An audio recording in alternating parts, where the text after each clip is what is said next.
क्या वाकई ये तुष्टीकरण वर्सेस संतुष्टीकरण की लड़ाई है, जिस तरह से प्रधानमंत्री मोदी कहते हैं और जिस तरह से शलभ जी भी अभी कह रहे थे? देखिए, मैं एक बात कहना चाहूँगा, ये बहुत बड़ी बड़ी बातें कर रहे थे। मैंने इनसे पूछा 10 नाम बता दो जो हिंदू भाइयों का इन्होंने एनकाउंटर किया हो या उनके घर पर बुलडोजर की कार्रवाई करी हो। मैं पूरी लिस्ट लेके आया, मैं इनको पढ़ के भी बता देता हूँ उन लोगों का, शायद इनके पास ना हो तो लिस्ट भी ले लें।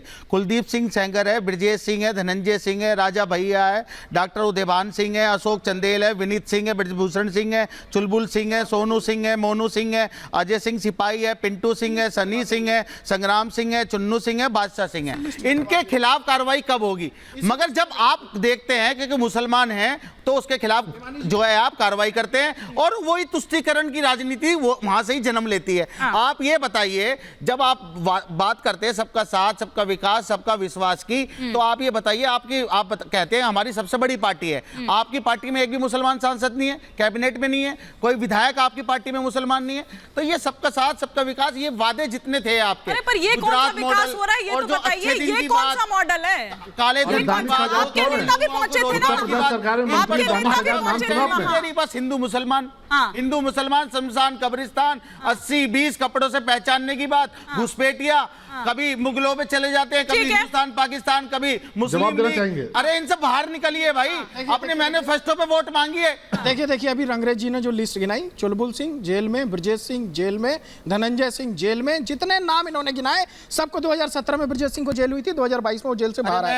आपको सजा, मेरी बात सुनिए ना, बुलडोजर की कार्रवाई उन पर होगी जो इस देश की महिलाओं बेटियों का जो है उनके साथ अत्याचार कर रहे हैं। सुनिए पहले सवाल आपसे, और जिन लोगों ने हत्या की खुलेआम, उन पर बुलडोजर की कार्रवाई होगी, जिन्होंने अवैध संपत्ति यहाँ उत्तर प्रदेश में हड़पने का प्रयास किया। देखिए मोदी विरोध में और आदरणीय योगी के विरोध में आप देशद्रोह का कार्य मत करिए ना। आज उनके ऊपर FIR दर्ज हुई है और मैं कह रहा हूँ निश्चित रूप से जो आपके दर्शक देख रहे होंगे, जो लोग यहाँ पर बैठ करके उनको शहीद बताने का प्रयास कर रहे हैं, उनके खिलाफ भी कोई ना कोई FIR दर्ज करा सकता है। इसलिए ध्यान रखना चाहिए, ये बहुत ही सेंसिटिव मसला है, आपको सोच समझ करके टेलीविजन पे बोलना चाहिए। मुसलमानों के हितैषी, हम मुसलमान हमारे भाई हैं, लेकिन हम कहते हैं मुसलमान का हितैषी कैसे हो सकते हैं? कैसे, किस प्रकार से अतीक अहमद ने मुसलमानों को ही नोचा खाया, किस प्रकार से जो है मुख्तार अंसारी ने मुसलमानों को ही नोचा खाया? कहां आप ये थोड़ी रिप्रेजेंट करते हैं, ये थोड़ी रिप्रेजेंट करते हैं, वही रिप्रेजेंट नहीं करते। धर्मेंद्र यादव जी, एक सेकंड, धर्मेंद्र यादव जी, एक सेकंड, मेरा सवाल इनसे पूछिए, एक सेकंड, एक कर सर आएंगे, ये आप तय नहीं करेंगे, मैं तय करूंगी, ठीक है? आप उनसे भी लूंगी जवाब, लेकिन बाकी मेहमान भी एक रिएक्शन उनका भी। लेकिन धर्मेंद्र यादव जी, आप जो बीजेपी पर आरोप लगाते हैं कि धर्म के नाम पर पोलराइज करते हैं, धर्म के नाम पर पोलराइज करते हैं, ये जिया और रहमान साहब क्या कर रहे थे सर?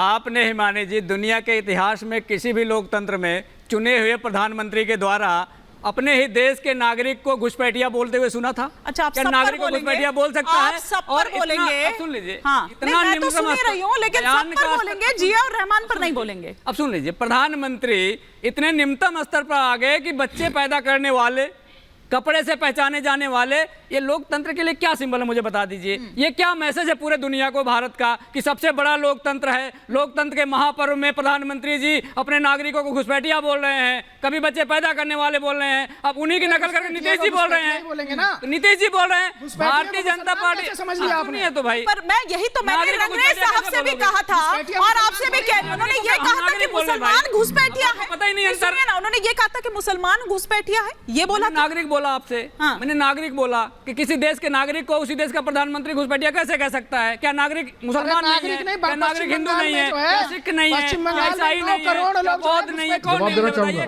किसी नागरिक को कैसे बोल सकते हैं वो? ये देशद्रोह है कि नहीं मुझे बता दीजिए। नागरिक को घुसपैठिया बोलना देशद्रोह है कि नहीं है? अरविंद केजरीवाल आपके सहयोगी भी बोल चुके हैं यार भाई, कि इस देश के अंदर देशद्रोह और नागरिक की बात हो रही है, वो अरविंद केजरीवाल पर पहुंच रहे तो आपको आपत्ति हो रही है। मैं आपसे पूछ रही हूँ सवाल किसी और का।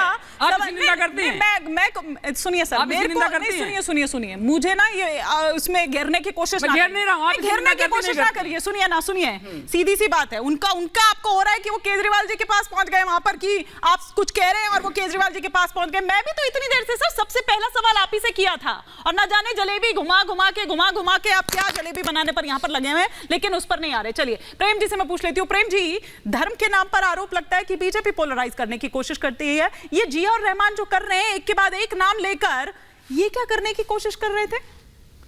देखिए, अक्सर ऐसा होता है, ये बात सही है, जो विषय है उसमें जो लोग उस आधार पर वोट मांग रहे हैं गलत हैं, लेकिन अक्सर हम क्या करते हैं कि विपक्ष के ही किसी एक उदाहरण को लेकर के बोलिए प्रेम जी सही है कि नहीं, बोलिए प्रेम जी सही है लेकिन जब सत्ता पक्ष जब गलत करता है तो कभी नहीं पूछा जाता है बोलिए प्रेम जी ये गलत है कि नहीं, बोलिए प्रेम जी ये गलत है।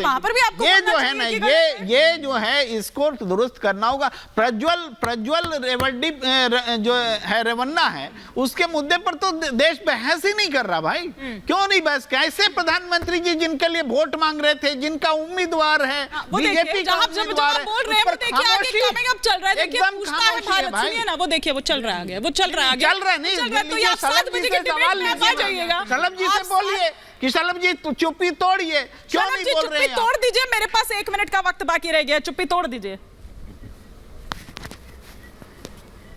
देखिए, पहली बात तो गृह मंत्री जी का बयान लगता है इन्होंने सुना नहीं। उन्होंने स्पष्ट तौर पे कहा है कड़ी कार्रवाई हो रही है, और वहां सरकार किसकी थी, सरकार बैठी क्या कर रही थी, सरकार ने क्या किया वहां पे, किस प्रकार की कार्रवाई की? पंचायती जांच की बात करके अपना पल्ला झाड़ लेते हैं। और रही बात घुसपैठिया की, बोलने दीजिए घुसपैठिया की बात, तो घुसपैठिया को घुसपैठिया कहा जाएगा। समाजवादी पार्टी के एक विधायक बहुत बड़ी संख्या में बांग्लादेशियों को भारतीय बनाते हुए गिरफ्तार हुए और अभी तक उनकी जमानत नहीं पाई। धर्मेंद्र यादव पूछिए ना, धर्मेंद्र यादव को नाम पता होगा, उनका नाम नहीं लेना चाहता। बहुत बड़ी संख्या में बांग्लादेशी घुसपैठियों को भारतीय बना दिया, उनके पासपोर्ट बनवा दिए, उनके राशन कार्ड बनवा दिए। तो घुसपैठिया को तो घुसपैठिया कहा जाएगा। समाजवादी पार्टी का दर्द समझ में आता है, जब घुसपैठियों पे कार्रवाई होती है तो समाजवादी पार्टी, कांग्रेस और आम आदमी पार्टी का दर्द समझ में आता है, क्योंकि जितने घुसपैठिए कार्रवाई तो नहीं हुई शलभ जी, सबको अपना वोट बैंक बनवा लिया और बकायदा पासपोर्ट बनवाते हैं, बकायदा इनके नेता जाके उनका राशन कार्ड बनवाते हैं।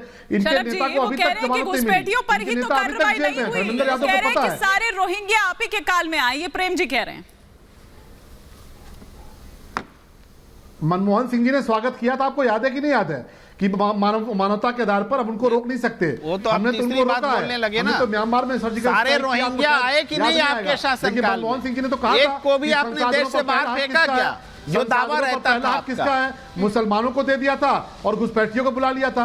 मनमोहन सिंह प्रधानमंत्री थे और किस प्रकार से बोलते थे कि संसाधनों पर पहला हक किसका है। कहां बात ले जा रहे हैं, आप जवाब नहीं दे रहे हैं कि रोहिंग्या आपके शासनकाल में आए, एक को भी आप बाहर नहीं भेजे। माफी के साथ आपको रोक रही हूँ, समय इतनी इजाजत दे रहा है, समय इतनी इजाजत दे रहा है। बहुत शुक्रिया आप सभी मेहमानों का हमारे साथ जुड़ने के लिए। आज के सफर में फिलहाल इतना ही, रुकेंगे एक ब्रेक।